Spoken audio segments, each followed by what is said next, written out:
ఆత్మబంధు కవితక్క గారికి హృదయపూర్వక నమస్కారం తెలియజేసుకుంటూ నల్లమల్ల బీసీ పులిపిట్టలందరికీ కూడా ఉద్యమాభివందనాలు తెలియజేసుకుంటూ మా విశ్వనాథుల పుష్పగిరి మేము రాళ్ళమో రప్పలమో అన్నారు కానీ మేము పలుగురాళ్ళం అయితే గౌరన్న నూరిన కత్తికి నిరుగు పెడతాము, వడ్లన్న నూరిన బాధ్యతకు పదునైతాము, దువ్వల పనులకు మరింత పదునయ్యి ఎక్కడ చెక్కాలో ఎక్కడ అందాన్నియాలో కూడా మేము రూపశిల్పులము. కాబట్టి ఈ నాగర్ కర్నూలు జిల్లాలో ఉన్నటువంటి 461 గ్రామాలకు 20 మండలాలు, 4 రెవెన్యూ డివిజన్లు, 20 పంచాయతీ సమితిలు ఈ నాగర్ కర్నూలు జిల్లాలో ఉన్నాయి. కాబట్టి నేను కూడా ఈ జిల్లా బిడ్డనే, ఒంగోలు గ్రామవాసిని. కానీ బతుకురీత్యా హైదరాబాద్కు చేరి ఉద్యమాల్లో భాగంగా ఎల్బీ నగర్ లో స్థిరపడ్డాం. కాబట్టి ఎల్బీ నగర్ నుంచే ఉద్యమ అడ్డాగా చేసుకొని ఆనాటి తెలంగాణ ఉద్యమంలో క్రియాశాలకు పోషిస్తూ ఈనాటి బహుజన బంధువు అయినటువంటి నల్లమల్లకు వచ్చినటువంటి కవితక్క మన పులిపిట్టకు అండగా ఉండడానికి అహర్నిశలు కృషి చేస్తున్నటువంటి ఈ వేదికకు కృషి చేసినటువంటి నల్లమల్ల బీసీ పులిపిట్టలందరికీ కూడా నా హృదయపూర్వక నమస్కారాలు తెలియజేస్తున్నాను. ఎక్కడైనా ఏ వేదికైనా మనకు ఎవరైనా అండగా ఉన్నారంటే 2, 3, 4 కలిసి వస్తే ఎక్కడ కూడా అవకాశాలు వచ్చేవి కాదు. మనగత 10 సంవత్సరాలకు ముందు బీసీలు ఎక్కడైనా చైతన్యవంతమై రాజకీయ వేదికల ద్వారా మాట్లాడారంటే ఏ వేదికల ద్వారా కూడా 1-2% వాయిస్ ఉంటో గద్దించో కొట్లాడతామంటేనో భయపెడతానో ఒకసారి మైక్ ఇచ్చి 2 నిమిషాలు మాట్లాడిచ్చేవారు.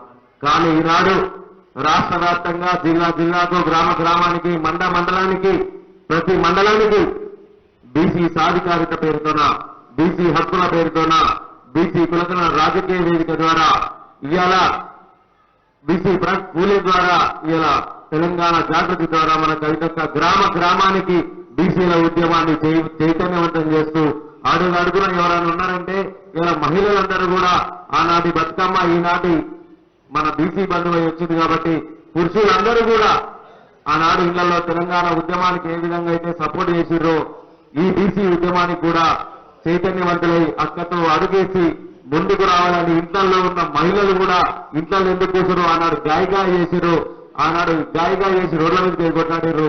ఇలా బీసీ నినాదం వస్తే ఒక ఆడబిడ్డ ముందలేసుకుంటే మీరు ఎందుకు ఓటలేరని ఇళ్లలో కూడా అడిగే సందర్భం వచ్చింది అలా. ఎందుకంటే ఏ బస్తీకి పోయినా మొన్న నిజంగానే ఒక పెంబర్తికి పోయినప్పుడు ఒక పూసల బుట్ట నెత్తుకున్నప్పుడు ఆ గాజుల సవడి ఇప్పటి వరకు నేను తెలిసి ఏ రాజకీయ నాయకుడు కానీ ఏ రాజకీయ నాయకురాలు కానీ అలాంటి వారిని ముట్టుకున్న పాపాలు లేదు. వస్తే దూరం అంటారు. కానీ అలాంటి బుట్టను నెత్తుకొని కింది వరకు ఉన్నటువంటి సామాజిక వర్గాలకు నేను మీ తోడుగా ఉన్నా, మీ వెన్నెముకగా ఉన్నా అని ఒకను మనకు భరోసా కల్పించినటువంటి ఒక నాయకురాలు ఈనాడు మన జాగృతి నుంచి వచ్చిన కవితక్క. ఇలా కవితక్క ఉద్యమాలకు పెట్టింది పేరు.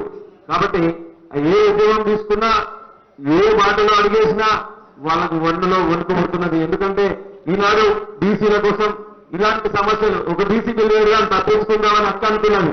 అక్క అంటే వాళ్ళు అనుకున్నారు అక్క చెప్పగానే. కానీ 3 బిల్లులు అక్క అనగానే వాళ్ళకి మళ్ళీ ఎక్కడ ప్రచారం వచ్చింది. మేము మా కుర్చీల పంచాయతీ మాకు జరిపోయింది, మళ్ళీ ఈ బిల్లు ఇంటి పంచాయతీలో పెట్టుకోవాలి, మళ్ళీ ఒక లేని పంచాయతీ వచ్చిందని చెప్పేసి వాళ్ళు తల్లాడుతున్నారు, కొట్లాడుతున్నారు. దీనందరికీ కూడా మనం ఎక్కడ ఇజ్జత్ హుకుం అనే అన్న పెద్దన్న చెప్పినట్టు మన హక్కు మనం కాపాడుకోవడానికి ఈ నాగర్ కర్నూలు ప్రజలు మరొకసారి బీసీలందరూ అక్కకు కృతజ్ఞత తెలిపి తెలంగాణ ఉద్యమానికి మీరు ఏ విధంగా అయితే తోడైరో బీసీ ఉద్యమానికి కూడా మీరు తోడు కావాలి.